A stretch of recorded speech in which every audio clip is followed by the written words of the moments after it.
So you're thinking of moving to the Cleveland area and you're not quite sure where you want to end up. I think I might have a really cool opportunity for you. Today we're going to be touring a home over in Berea, Ohio, and it has 4 bedrooms, 3 bathrooms, and it comes in just over 1,800 square feet. So you're not going to want to miss this one. Now Berea has a lot to offer as far as amenities go. This home is just down the road from Baldwin Wallace College, and along with that you also have the Berea Mid-Park High School within a 5-minute drive as well. So it's not a bad commute as far as the schooling system goes. And along with fast access to the schools, you also have a cool little public area that you can go hang out called Lake. You can go on the hiking trails there, or you could just go catch an outdoor movie that they do during the summertime. Now they throw a lot of events there, so it is always a fun time, and I would definitely recommend going to check it out if you're in the area. And if you find yourself in the Lake area, you might as well check out some restaurants in the little downtown district that they have going. They're all great options, and it's a really cool area to go check out. Now if you're looking to move to this area, I'd love to help you accomplish any goals that you have. All of my contact information is down in the description. My name's Sam Oler, and I'm your Cleveland area realtor. Let's get into this tour. So this is the Berea home that we are going to be touring. It has a lot of wooded area around it, so it gives it a nice naturey feeling, and I really like that about it. Now as you enter into the home, you have a little walkway, and it leads into your living room with a staircase off to the left, leading up to the bedrooms. And then you also have your living room and then your dining room. It also gives you a wood burning fireplace that is a brick, and it's got the original charm, which is super nice. Still has all of the original old wood windows, so that is going to be something to keep in mind. Same with the old wood doors. Now these wood doors have a lot of character, so it's kind of neat. Kind of watch me struggle as I try to get this open, but it leads out to an enclosed porch where you can have a little sitting area and just kind of enjoy the summers and everything that Berea has to offer. Now, as we work our way back inside, pretty much everything went wrong during this walkthrough that could have happened. There was another couple in here checking out the house, and then my camera started giving me issues, so it was just a pain in the butt. So bear with me as we finish this walkthrough. Now as we work our way through the dining room, you've got a ton of built-in storage, so you're not going to really have to worry about storing anything in there. You also have a little bit of a closet off to the side, and as we start to work up the stairs, my camera is giving me a little bit of difficulty with its focus. So give me 1 second to get all these lights on and figure everything out. Now, as we get to the top of the stairs, you've got some storage at the end of the hallway. Off to the left, you have a bathroom with your ceramic tile flooring, a newer toilet, a newer shower, and a newer vanity. So it all is nice and clean, and I'm running into more camera issues, so I just cut the video and redid it. And you have a builder grade vanity, which is a super modern feeling. It's a little bit nicer than the cheap ones out there. And then same with the shower. It's just a plastic insert, which there's nothing wrong with that. As long as it doesn't get any holes or anything, you're all right. Now going into the first bedroom, you have all of the original woodwork that was painted white. It is carpeted up here, so it is going to be a little bit softer than having hardwood floors. And pretty much everywhere has the original doors and hardware, which is kind of cool. You have like the crystal door handles, which you don't always see. Now keep in mind that the rooms in this house are really small comparatively to houses that are built today, because back in the day when they were building these older homes, they were not keeping in mind that you were going to do anything more than just sleep in the bedroom.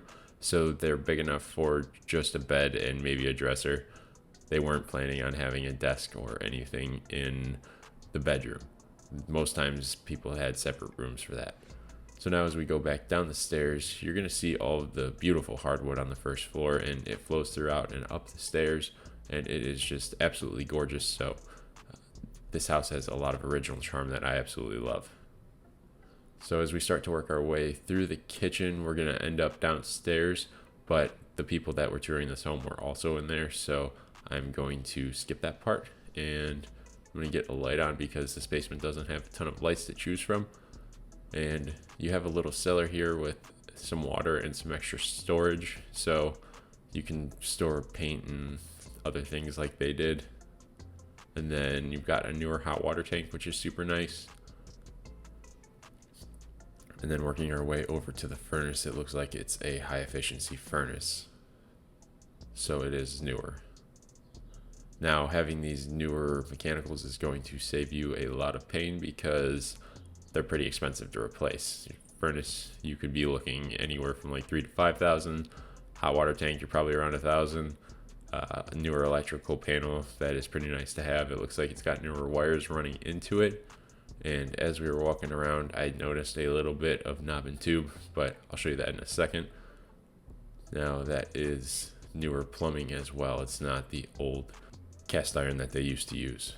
Now as we're turning this corner, I'm going to start to show you some of this knob and tube wiring, and I'm not sure if it's still active, but that's why we get a home inspection. If this is active, you may not want to deal with this, but it could be an easy fix depending on where it's running. If it's running to the second floor, it gets a little bit more tricky, but anything on the first floor, since it's accessible by the basement, you should be all right. Now, as I'm going up these stairs, I did notice some water seeping through the wall, and I kind of wanted to see what's going on with that. It is raining outside, so this is a good time to walk through a house, I guess. You can kind of see on the floor where it's seeping in, and then you've got a big old puddle down here that is just leading up the wall, and you can see where it's dripping down the wall and into the floor. Now, this is not a problem that you normally want to have, and it normally has to do with the pitch of the grade outside. If you have the grass pitched the right way, then it'll be fixed more or less, but this is proving to be a little bit worse than just the pitch of the grass. So that's another reason we get inspections. You need to have someone qualified actually inspect this.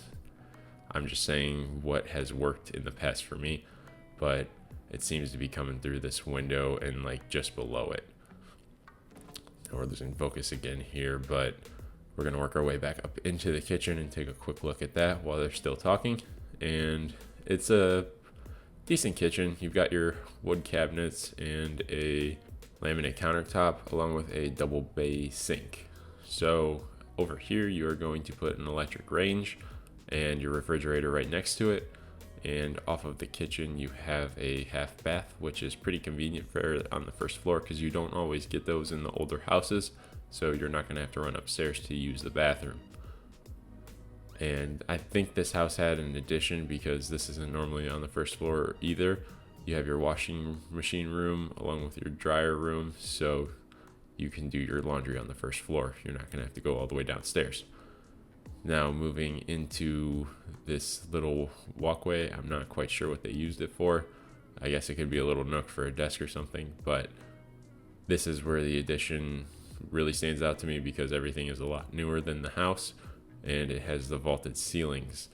Now this separate living space gives you a bunch of extra added square footage, which is super nice, and it gives you another separate space to have a living room and just relaxing area. And off in that corner you also have another bathroom, so there are 2 bathrooms on the first floor. Now you have a little bit of a covered deck to enter into the home from the side.